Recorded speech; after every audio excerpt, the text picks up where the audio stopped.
This news update is brought to you by... So, I'm meeting Rico later. Gotta check in with the girls, but first, let me check my usage on the MyLime app. Now, what should I wear? Hashtag sexy. He's here.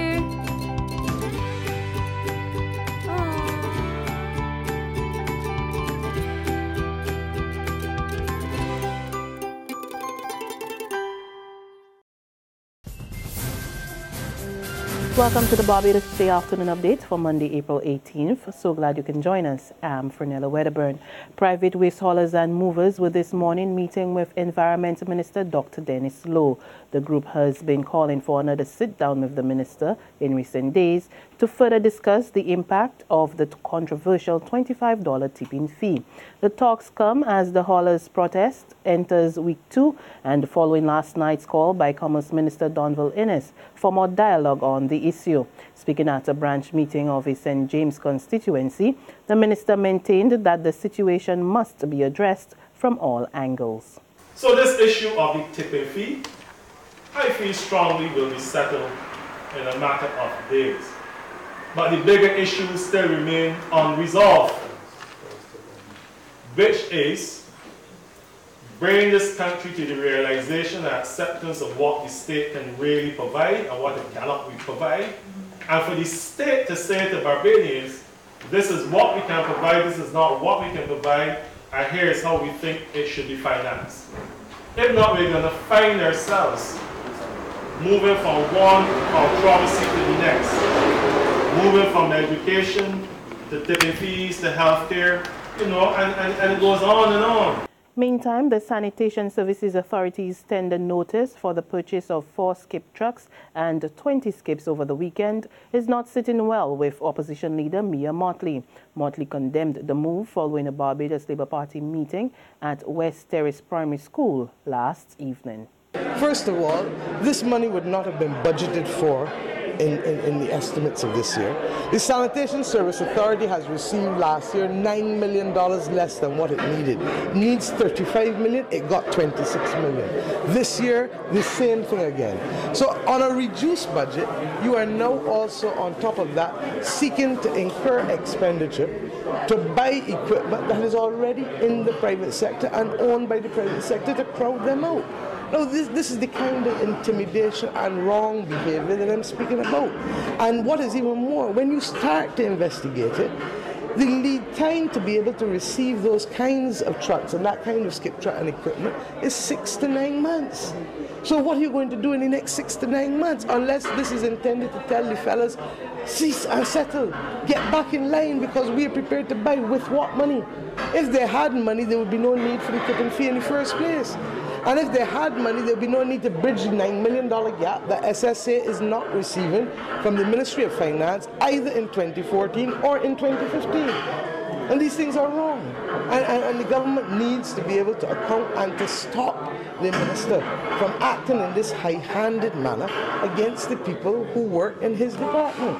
In other news, a St. Lucie mother is strongly denying reports that she allowed her deceased son, Shamar, to go hungry. Julianne Weekes says she has not had a peaceful night's rest since the death of her son, who was found hanging from the Friarswell home last Thursday night. Weekes broke her silence on Shamar's death in an exclusive interview with Barbados Today yesterday, shortly after she was interrogated for over 5 hours and released by officers at the Crab Hill St. Lucie police station. I know one of the best friends. I tell him when he was hanging with, I tell him they're not the right people to be with. I don't know if he stopped hanging with them or not, but I told him who not to hang with. So I don't know. But you know, Shamar know that I want the best friend. And it might be a little, you can see, probably a little harsh on him, but Shamar know they want the best for him. I understand people getting and saying that Shamar didn't get any food. Shamar himself food here. Every week I would buy groceries, and I was saying no food stuff every other week. So stuff is always here. Food is always here for 2 of them to have.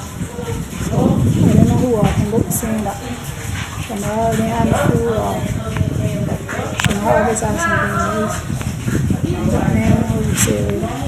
they know what they're saying is wrong because they ain't know me. They see me go to work and come home.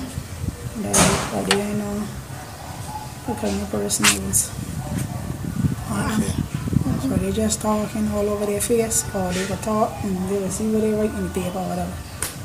At the same time, Attorney General Adriel Brathwaite is against flogging for children and wants Barbadians to reconsider their ideas of corporal punishment. Addressing persons gathered for a march to bring attention to the issues of child protection, the AG said he believed that the time had come for the country to think twice about this practice. There's a theory that if you flog your children, they come up with a belief that in fact that the answer to their problems is to flog or hate, etc., etc., etc. And so I throw that out there for whatever it's worth, because I know that as a country that we believe that we should flog our children. So I'm suggesting to all of us that in fact that it may not necessarily be the best way. There's regional and international news after this short break. Farley Hill, Crane Beach, fried chicken at Pug's Bar. All parts of Barbadian life that some might know, but others don't. So join me, Katrina Marshall, as I go about town and across country, peeking into tucked away districts and liming with the people who bring them to life.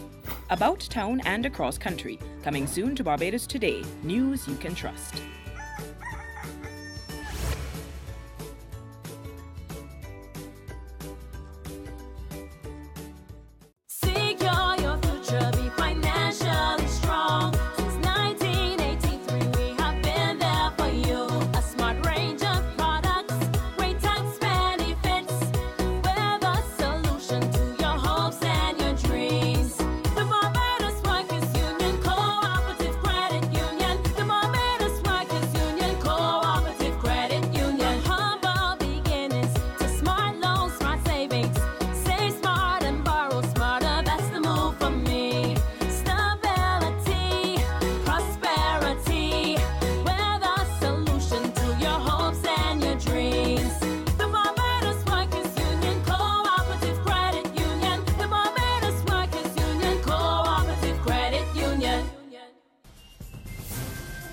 Regionally now, the Child Development Agency in Jamaica highlights a number of what it has described as hot spots for child abuse in the country.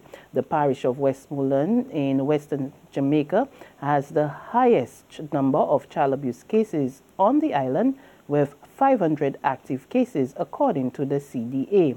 Other hotspots, according to the department, were St. Anne's, Maypen and hilly areas of Clarendon, Kingston, and St. Andrew and St. Thomas.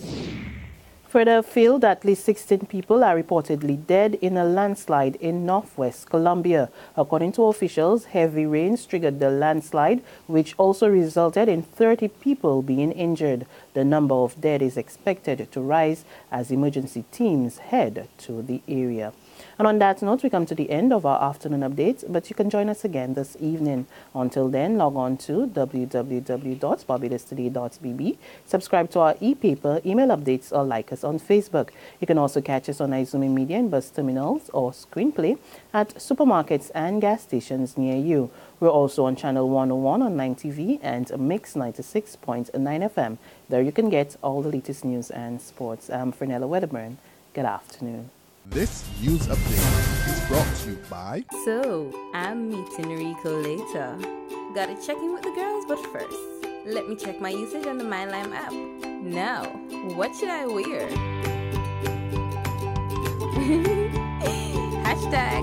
#sexy.